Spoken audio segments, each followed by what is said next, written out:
হেই everyone, আমি আজকাল workout ভিডিওসের থেকে শিক্ষণীয় বা তথ্যভিত্তিক ভিডিও বানাই বেশি।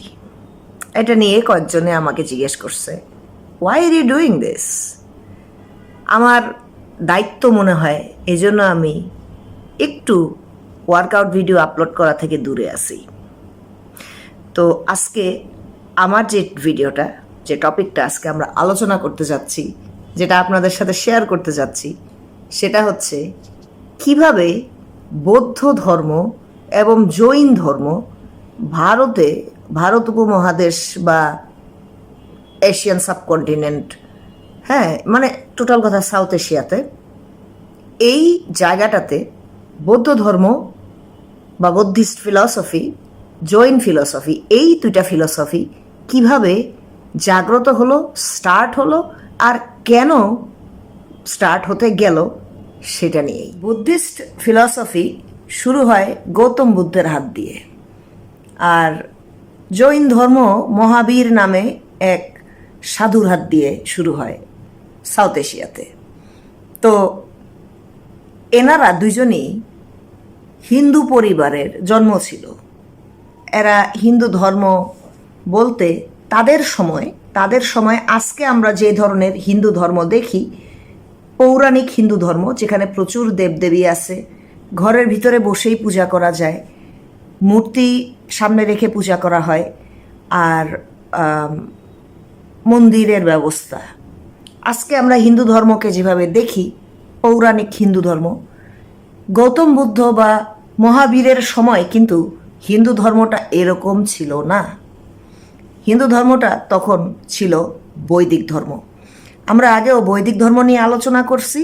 বৈদিক ধর্মের কিছু বৈশিষ্ট্য ছিল, যেমন আপনার যজ্ঞটা করতে হবে আপনার শুধু ব্রাহ্মণরা যজ্ঞ করতে পারবে, আর সাধারণ মানুষ যজ্ঞর ব্যবস্থা করতে পারবে না, যজ্ঞ করতেও পারবে না। 33টা দেবতা ছিল মাত্র, আর প্রচুর পশু পাখি বলি দেয়া হতো দেবদেবতার উদ্দেশ্যে। যেমন ইন্দ্রর উদ্দেশ্যে দেবতা, তো ইন্দ্র তো ওদের মেইন ছিল, প্রচুর গরু ছাগল বলি দেওয়া হইতো। তারপরে রুদ্র, যে আজকে শিবা, রুদ্রর উদ্দেশ্যেও বলি দেওয়া হইতো। তারপরে এই যে 33টা দেবদেবী ছিল, তাদের মধ্যে রুদ্র ছিল, তাদের মধ্যে বিষ্ণু ছিল, তাদের ভিতরে কৃষ্ণ আরেকটা নাম ছিল, কিন্তু কৃষ্ণ ছিল। তারপর তাদের মধ্যে ইন্দ্র ছিল মেইন। আমরা আলোচনা করছি যে বৈদিক ধর্মটা আগে সম্পূর্ণ ভিন্ন ছিল, এবং কালক্রমে বৈদিক ধর্মটা আজকে যে আমরা হিন্দু ধর্ম দেখতে পাই, সেই হিন্দু ধর্মে 2-3 হাজার বছর লাগায় রূপান্তরিত হয়েছে, নিজেকে বদলে নিছে। বেসিক্যালি যারা বৈদিক ধর্মের ঠিকাদার, পুরোহিত ব্রাহ্মণরা, তারাই হিন্দু ধর্মের স্বার্থে, বৈদিক ধর্মের স্বার্থে চেঞ্জ করে নিছে তাদের ধর্মটাকে।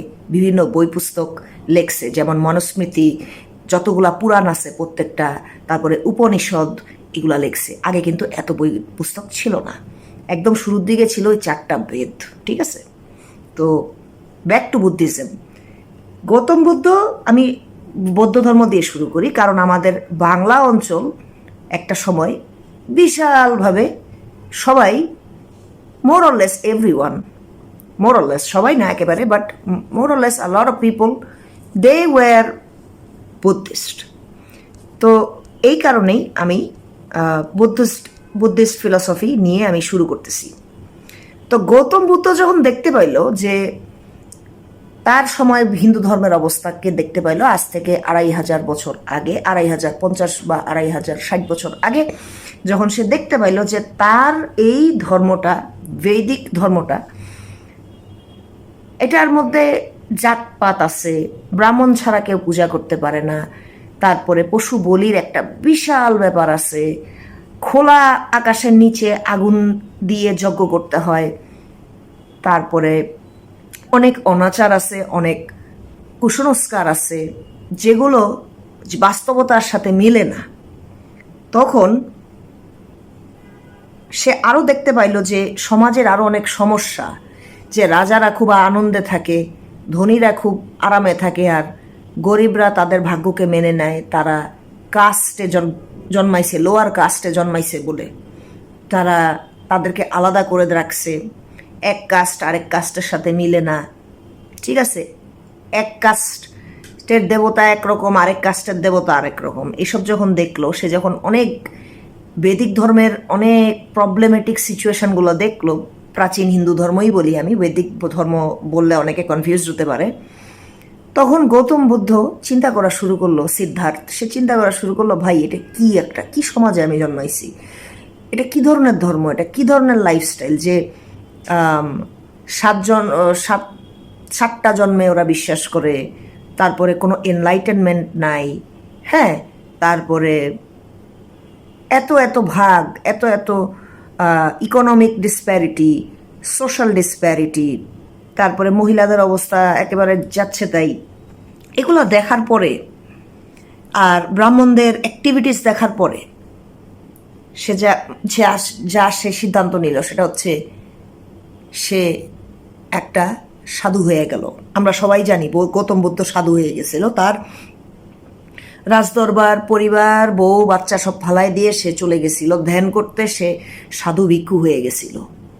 তারপরে সে গাছতলায় বসে ধ্যান করত, জীবন নিয়ে চিন্তা করত, সে সমাজ নিয়ে চিন্তা করত।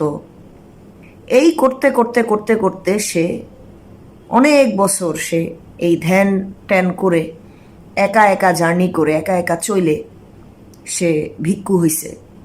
একেবারে জীবনের মায়া ছেড়ে দিয়ে সে একটা সম্পূর্ণভাবে সাধু, একলা সাধু হইছে।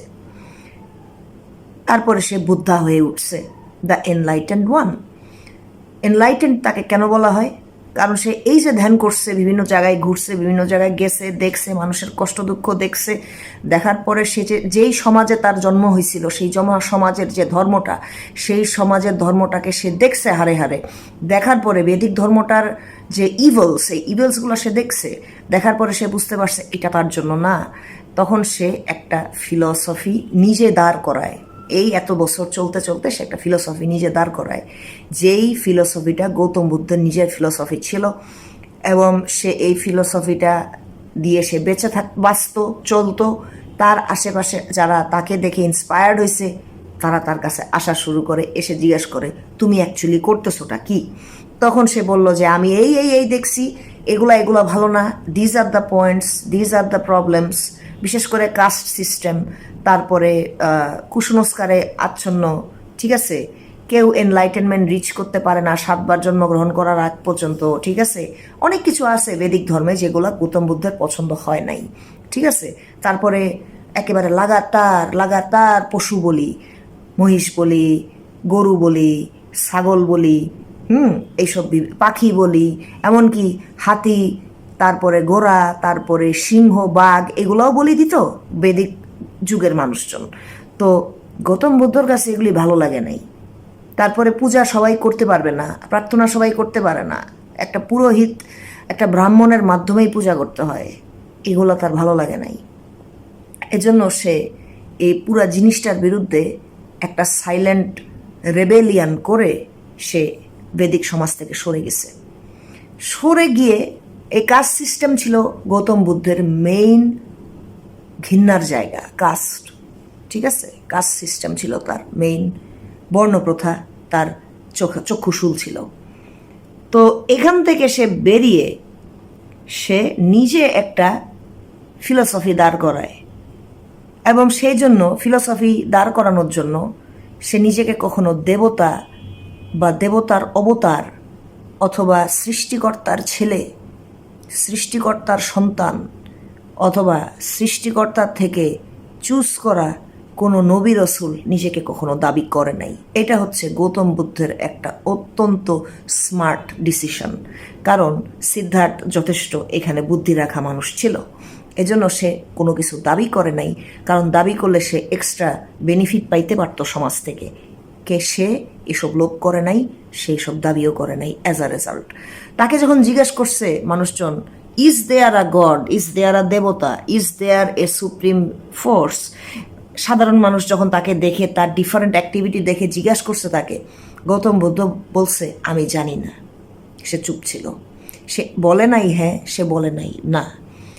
সে হাওয়েভার যে জিনিসগুলো বলছে মানুষকে, সেটা হচ্ছে তুমি তোমার এই এক জীবনে তুমি জানো না তুমি আবার জন্মাবা কি না, কারণ সেটার কোনো প্রমাণ নাই।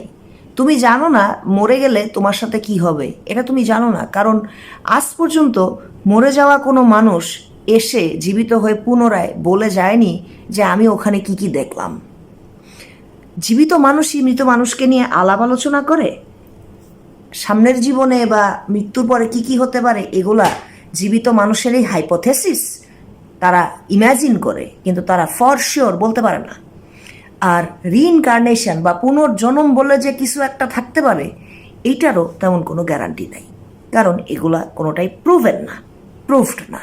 ঠিক আছে, মানুষ অনেক রকম আচরণ করে, বাট সেগুলা একেবারে সলিড প্রুফ না যে এইটার এভিডেন্স। ঠিক আছে, তো গৌতম বুদ্ধ যেটা বলছিল, আমার কাছে ওনার এই জিনিসটা খুব ভালো লাগে, সেটা হচ্ছে তুমি তোমার এই একটা জীবনে তুমি ভালোভাবে থাকবা, তুমি সৎ কাজ করবা, তুমি জ্ঞান অর্জন করার চেষ্টা করবা, জ্ঞান অর্জন করলে তোমার মাথা খুলবে।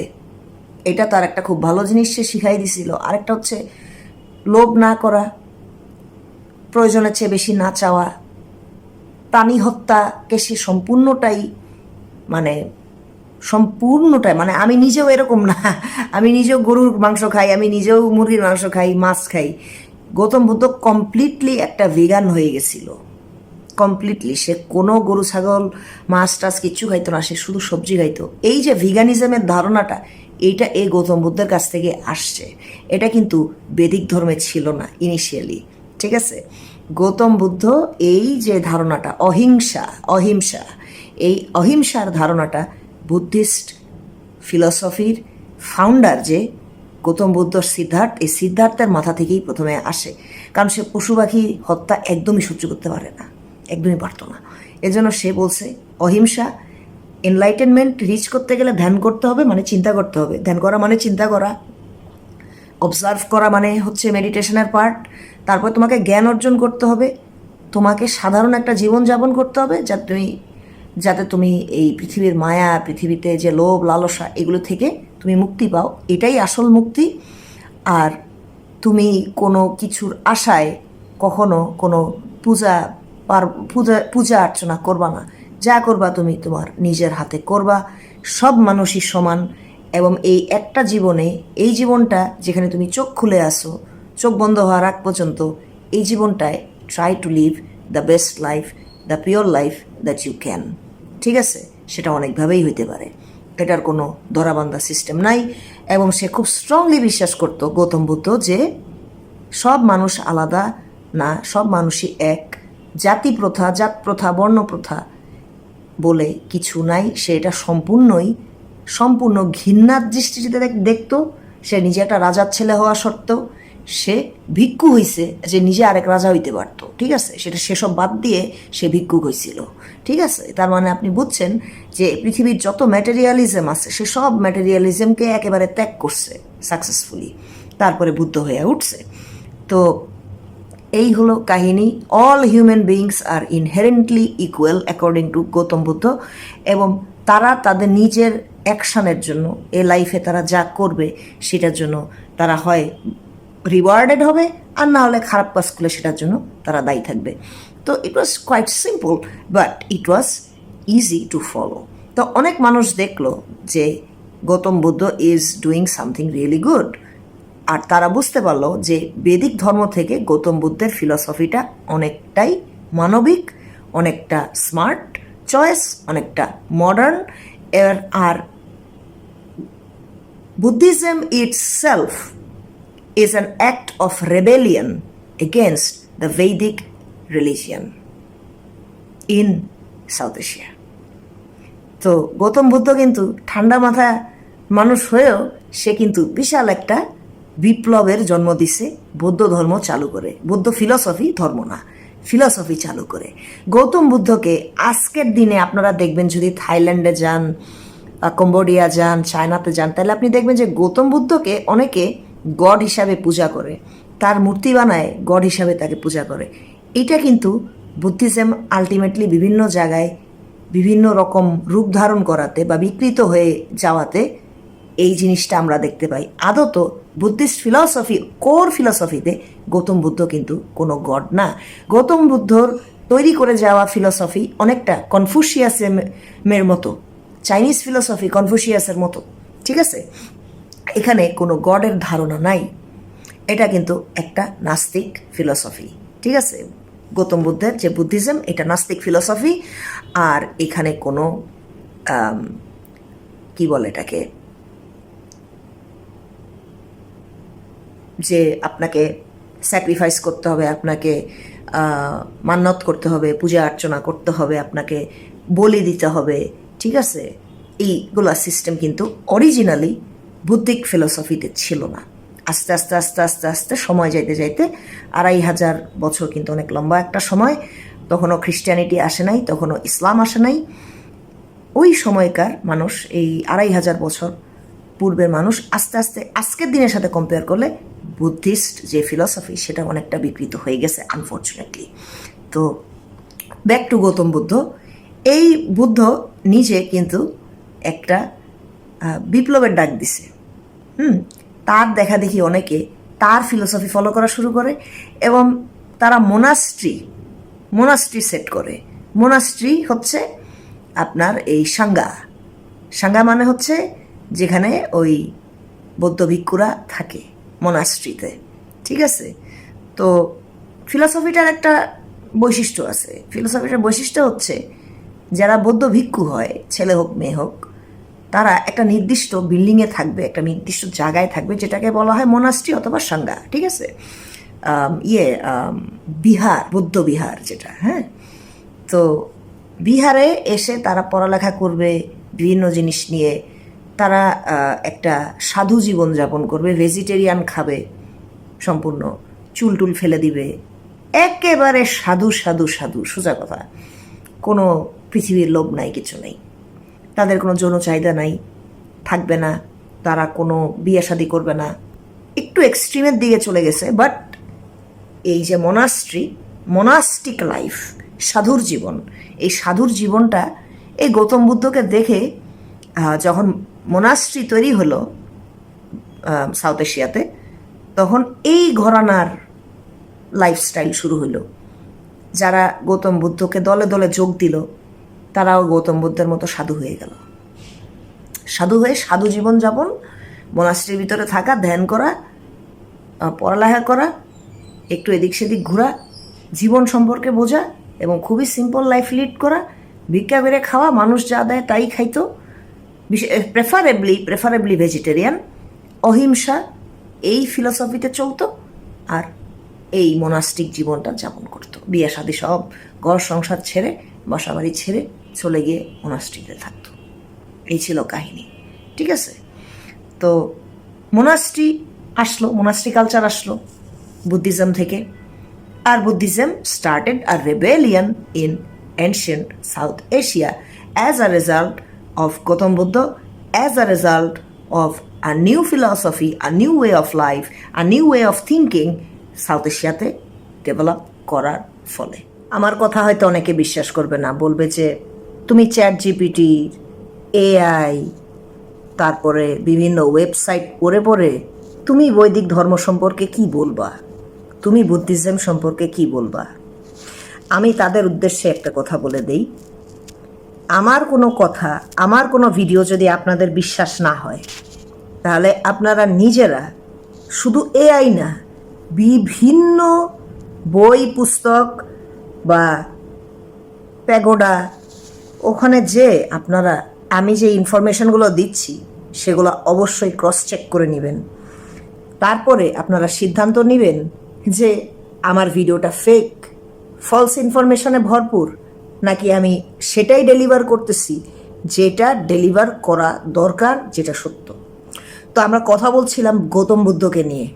গৌতম বুদ্ধ বৈদিক ধর্মকে প্রত্যাখ্যান করার আরও একটা বড় কারণ হচ্ছে ওখানে যে বেদাস মানে হচ্ছে বৈদিক ধর্মের সবচেয়ে পুরানো এবং সবচেয়ে ইম্পর্ট্যান্ট বই যেটা বেদ, 4টা বেদ, এই 4টা বেদ লেখা হয়েছিল বৈদিক সংস্কৃত ভাষায়। বৈদিক সংস্কৃত, আমরা জানি সংস্কৃত ভাষা কি। সংস্কৃত ভাষা এখন জাস্ট টেক্সটে পাওয়া যায়, এটা এখন আর কেউ বলে না, প্রাচীন একটা ভাষা। বৈদিক সংস্কৃত ভাষায় বেদ রচনা করা হয়েছিল। যেই বেদের ভাষা সংস্কৃত, শুধুমাত্র যারা পুরোহিত, যারা ব্রাহ্মণ, তারাই বলতে পারতো, পড়তে পারতো, লিখতে পারতো। তো এই ব্রাহ্মণরা ছাড়া বেদ আর কেউ পড়তে পারতো না, বিশেষ করে যাদের ভাষা সংস্কৃত না। ধরেন সাউথ এশিয়াতে তো ওই ইন্ডাস ভ্যালি থেকে বিভিন্ন দিকে বেদিক ধর্মটা ছড়াইছে, তাই না? সময়ের সাথে সাথে বেদিক ধর্মটা ছড়াইছে, তো ছড়াইতে ছড়াইতে ছড়াইতে আবার বেঙ্গলেও আসছে, তাই না? তো এটা একটা বিশাল একটা টাইম লাইন ধরে এই ধর্মটা এই ইন্ডিয়া, পাকিস্তান, আজকের এলাকা যেগুলি, আফগানিস্তান, তারপরে নেপাল, ভুটান, বাংলাদেশ, ঠিক আছে, এই যে জায়গাগুলা, তখন তো আর এই সব দেশের ভাগ ছিল না, তখন অন্য নামে পরিচিত ছিল, বিভিন্ন জায়গার জনপদ ছিল। তো বৈদিক ধর্মটা তো বিভিন্ন দিকে ছড়াই গেছে, খেয়াল করে শুনেন, ছড়াই যে গেছে। এখন বৈদিক ধর্মটার যে ধর্মীয় বই বেদ, এই বেদের ভাষা হলো সংস্কৃত। সংস্কৃত তো যারা শুধু সংস্কৃত ভাষী ছিল তখন, যারা হলো ওই ব্রাহ্মণ আর কি, তারপরে ইন্ডাস ভ্যালির লোকজন, ওখান থেকেই তো ওই সংস্কৃত ভাষাটা ইভেনচুয়ালি ডেভেলপ করছে। তো ওই যে ভাষাটা, ওই ভাষাটায় যে বেদ লেখা থাকতো, এখন সাউথ এশিয়ার আরও যেসব জায়গায় ধর্মটা ছড়াইলো বিভিন্ন মানুষের মধ্যে, তো ওই বিভিন্ন মানুষ তো বিভিন্ন ভাষায় কথা বলতো। যেমন এই পালি ভাষায় কথা বলতো একটা একটা জনপদ, তারপরে আরেকটা জায়গায় আপনি গিয়ে দেখবেন যে প্রাচীন ভারতবর্ষে তামিল ভাষায় কথা কয়, আরেকটা জায়গায় গিয়ে দেখবেন তেলেগু ভাষায় কথা বলতো। হ্যাঁ, তো এইগুলো ভাষা তো অনেক পুরানো, কিন্তু এগুলা কোনোটা বেদিক ভাষা না, মানে সংস্কৃত ভাষা না। তো এই যে আপনার বিভিন্ন ভিন্ন ভাষী জনপদের ভিতর বেদিক ধর্মটা ট্রান্সফার হওয়া শুরু করলো, তখন দেখা গেল কি যে ওই যে আমার বেদ পড়তে গেলে ওই সংস্কৃত ভাষী, সংস্কৃত পড়তে পারে, সংস্কৃত লিখতে পারে, এরকম কাউকেই লাগতেছে। আমি আমার ভাষা, suppose Tamil, suppose Telugu, suppose Malayalam, suppose Marathi, এইগুলা ভাষায়, সাপোজ পাঞ্জাবি, হ্যাঁ, এগুলা ভাষায় তো আর বলা যাইতেছে না, পড়াও যাইতেছে না, লেখাও যাইতেছে না বেদ, শুধুমাত্র সংস্কৃত ভাষাতেই বেদ থাকতেছে। তো তখন মানুষ পড়তো কি, বেদ পড়তে পারতো না, যাদের ভাষা সংস্কৃত না তারা পড়তে পারতো না। তখন দেখা যাইতো ওই যে বেদ স্পিকিং কোনো সংস্কৃত স্পিকিং, সংস্কৃত আন্ডারস্ট্যান্ডিং কোনো মানুষকেই, ওই পার্টিকুলারলি যারা এখন দেখা যায় যে যারা সংস্কৃত বলতো আর পড়তে পারতো, দেখা যায় ওরা ওই ব্রাহ্মণ কাস্টেরই লোকজন ছিল, ঠিক আছে, ওদেরকেই লাগতেছে। তো পূজা অর্চনা বলেন, তারপরে যজ্ঞ করা বলেন, আর মনে করেন যে বেদ পড়া, এই যে আপনার নেকি কামানোর জন্য বেদ পড়া বা বুঝার জন্য বেদ পড়া, এই কারণে এই ব্রাহ্মণকেই লাগতো। তো দেখা যাইতো কি বেদ সবার আয়ত্তের মধ্যে, নাগালের মধ্যে ছিল না, ঠিক আছে। এটা একটা অনেক বড় কারণ যে গৌতম বুদ্ধ এই বেদের উপরে আর বেদিক ধর্মের উপরে খেপা ছিল, যে এখানে কোনো ল্যাঙ্গুয়েজ ফ্লেক্সিবিলিটি নাই। তো সেই জন্য সে করলো কি, সে যখন তার যে ফিলসফিটা, বুদ্ধিস্ট ফিলসফি, এটা যখন গড়ে ওঠে, তখন ত্রিপিটক, মানে বুদ্ধিস্ট টেক্সট বুক যেটা আর কি, ত্রিপিটক, এই ত্রিপিটক পালি ভাষায়, পালি হচ্ছে আপনার ওই নন বৈদিক, নন সংস্কৃত একটা প্রাচীন ভাষা, প্রকৃতিও আর একটা প্রাচীন ভাষা, এগুলা দুইটা ভাষা। এই ভাষার মধ্যে যে একটা ভাষা হলো পালি, এই পালি ভাষায় ত্রিপিটক মানে বুদ্ধিস্ট স্ক্রিপচার আপনার লেখা হইল। তো পালি স্পিকিং যারা, পালি ভাষী লোকজন যারা, তারা হলো পালি ভাষায় লেখলো ইয়েটা ত্রিপিটক, ঠিক আছে। তারপরে মনে করেন যে যে সমস্ত ফিলসফি, যে সমস্ত দরকার ছিল, যা যা জিনিসপত্র নোট ডাউন করার দরকার, এগুলো সব পালি ভাষায় লেখছে। তো গৌতম বুদ্ধের একটা টার্গেট ছিল যে শুধু যে বুদ্ধিক ফিলসফি যে শুধু পালি ভাষায় হবে তা না, আরও অন্য ভাষা যেগুলো তখন চলতো ওইসব ভাষায়ও যাতে ত্রিপিটক বা তার বলে যাওয়া জিনিসগুলা এবং তার শিষ্যরা, তার ফলোয়াররা, তার ডিসেন্ডেন্টরা, তার ফ্যানরা এর সবাই মিলে বুঝতে পারলো যে আসলে বিভিন্ন ভাষায় লেখা উচিত, বিভিন্ন ভাষায় মানুষের মধ্যে বুদ্ধিক ফিলসফিটা পৌঁছে দেওয়ার জন্য, ইজি করার জন্য বিভিন্ন ভাষায় এইটা লেখা উচিত। তো প্রকৃতিও একটা ভাষা আছে, ওই ভাষাতেও মনে করেন যে বুদ্ধিক টেক্সট লেখা হয়েছে। আবার এই দিক দিয়ে শুধু যে গৌতম বুদ্ধই বৈদিক ধর্মের বিরোধিতা করছে, বৈদিক সমাজের বিরোধিতা করছে, আর বৈদিক যে নিয়মকানুনগুলা এত কড়া, এত কঠিন ছিল, মানে মানুষ পিপল ফ্রেন্ডলি ছিল না, ঠিক আছে। তো এই গৌতম বুদ্ধই যে একমাত্র এটার এগেনস্টে রেবেল করে বুদ্ধিজম নিয়ে আসছে, এত বড় একটা রেবেলিয়ান নিয়ে আসছে ভারতবর্ষে, শুধু তাই না, ওই দিক দিয়ে আবার জৈন ধর্মের যে ফাউন্ডার, জৈন ফিলসফির যে ফাউন্ডার মহাবীর, ঠিক আছে, এই মহাবীরও কিন্তু আরেকটা বিপ্লব ঘটায় দিল। বিপ্লবটা ঘটাইলো একই সময় বুদ্ধিক ধর্ম আর জৈন ধর্ম একই সময়ে কিন্তু তারা এই ফ্লারিশ করছে সাউথ এশিয়াতে। আর জৈন ধর্মটা এই বুদ্ধিক ধর্মের মতোই, তাদেরও এই মহাবীরেরও কথা একটাই ছিল যে বৈদিক সিস্টেম, যেটা বৈদিক সমাজ, আর্য সমাজ, এটা অনেক বাজে দিক আছে, অনেক কঠিন দিক আছে, এটা পিপল ফ্রেন্ডলি না, পুয়ার পিপল ফ্রেন্ডলি না, এখানে অনেক শোষণ চলে, কুসংস্কারের নামে অনেক আজে বাজে জিনিস চলে, এগুলা আমাদের সহ্য হচ্ছে না, আমরা নতুন করে একটা ফিলসফি চাই, আমরা নতুন করে জীবন সাজাইতে চাই। আর সেজন্য জৈন ধর্মের ফাউন্ডার মহাবীর, এই মহাবীর সে প্রকৃত ভাষা, প্রকৃতি একটা ভাষা ছিল তখন, বলছি আগে, তার যে জৈন ফিলসফির যে বই পুস্তক, এই প্রকৃত ভাষায় আপনার জৈনের ফিলসফিক্যাল বুকসগুলো লেখা হয়, আবার অন্যান্য ভাষাতেও লেখা হয়। তো স্পিকিং অফ জৈন ধর্মের মহাবীর, এই মহাবীরের যে ফিলসফি এইটাও সাধু টাইপেরই ছিল গৌতম বুদ্ধের মতো, ওটা আরও বেশি কড়া, একেবারেই নন ভায়োলেন্স, অহিংসা, একেবারেই ভিগানিজম, তারপরে একদম সাধু সন্ন্যাসী হয়ে থাকা, তারপরে আপনার এই ধ্যান করা, কোনো ঝামেলায় না যাওয়া, ঠিক আছে, এগুলা ছিল ওদের বেসিক ওদের ফাউন্ডেশন, এই ফিলসফিগুলো তৈরির ফাউন্ডেশন এগুলাই ছিল। আর জৈন ফিলসফিও বুদ্ধিস্ট ফিলসফির মতোই এথিস্টিক ফিলসফি। বুদ্ধিস্টের থেকেও আরেক ডিগ্রি আগানো হলো জৈন ফিলসফি। কিভাবে?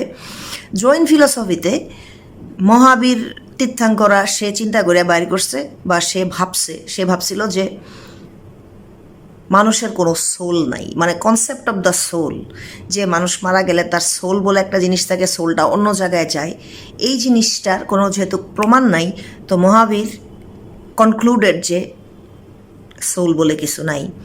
তো এটা কিন্তু একটা হাইলি এইথিস্টিক একটা ফিলসফি। তো বুদ্ধিজমের ভিতরে আবার নির্বাণা আছে, বুদ্ধিজমের ভিতরে আবার এনলাইটেনমেন্ট রিচ করা এই জীবনেও আবার পরে আরেকখানে যাওয়ার একটা ব্যাপার আছে, বুদ্ধিস্ট হেভেন আছে, এই তো বুদ্ধিস্ট হেভেন আছে। কিন্তু এই জৈন ধর্মের ভিতরে আবার সোলেরও কোনো কনসেপ্ট নাই, ওটা আরও বেশি এথিয়েস্টিক।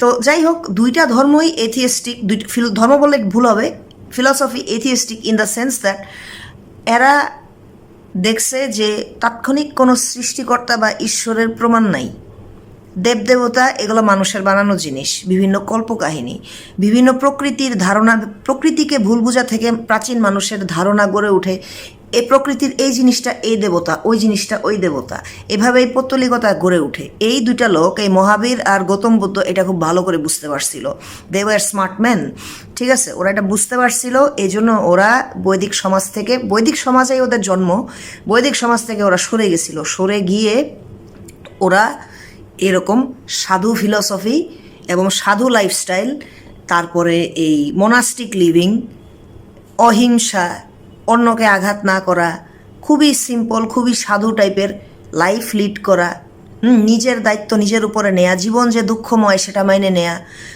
উল্টাপাল্টা কোনো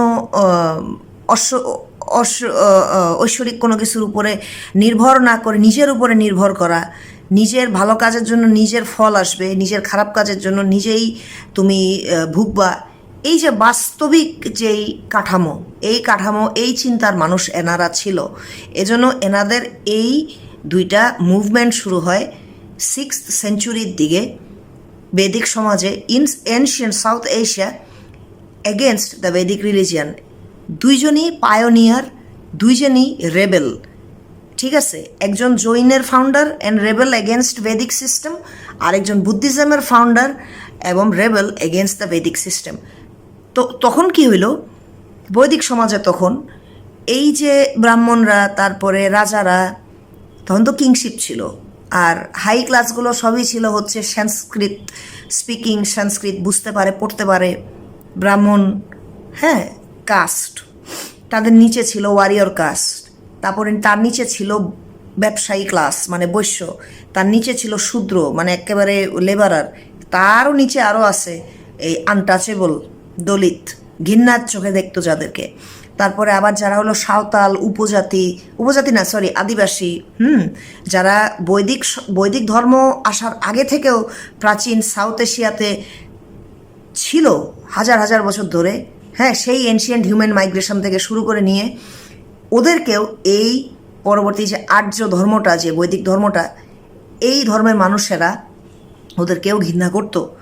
তো এরা যখন দেখলো বৈদিক সমাজের, বৈদিক বিশ্বাসের মানুষজন মানে প্রাচীন হিন্দু মানুষজন যখন দেখা শুরু করলো, প্রাচীন হিন্দু ধর্মের মানুষজন, ব্রাহ্মণ সমাজ, ধনী সমাজ যখন দেখা শুরু করলো যে কী রে ভাই, এই সাউথ এশিয়ায় তো এরা তো আমাদের ধর্মটার 12টা বাজায় দিবে, আমরা তো এখন চাইলেই তো ধর্মটারে আমরা ফালাই দিতে পারি না, কারণ এটা আমাদের ঐতিহ্য, এটার সাথে আমাদের আবেগ জড়িত, এটার সাথে আমাদের ব্যবসা জড়িত, কামাই জড়িত, হ্যাঁ, পূজা অর্চনা হইলে, যজ্ঞ হইলে আমাদেরকে ডাক দেয়, আমাদেরকে ছাড়া বেদ পড়া যায় না। তারপরে এই যে ক্লাস সিস্টেম, বর্ণপ্রথা, হ্যাঁ, তারপরে এই আপার ক্লাস, মিডল ক্লাস, এই ভাগ হয়ে আছে, হ্যাঁ, এইখানে তো সবাই ইউনাইটেড হয়ে যাচ্ছে আন্ডার বুদ্ধিজম, আন্ডার জৈনিজম, সবাই ইউনাইটেড হয়ে যাচ্ছে, সবাই বৈদিক ধর্ম ছেড়ে চলে যাওয়া শুরু করছে।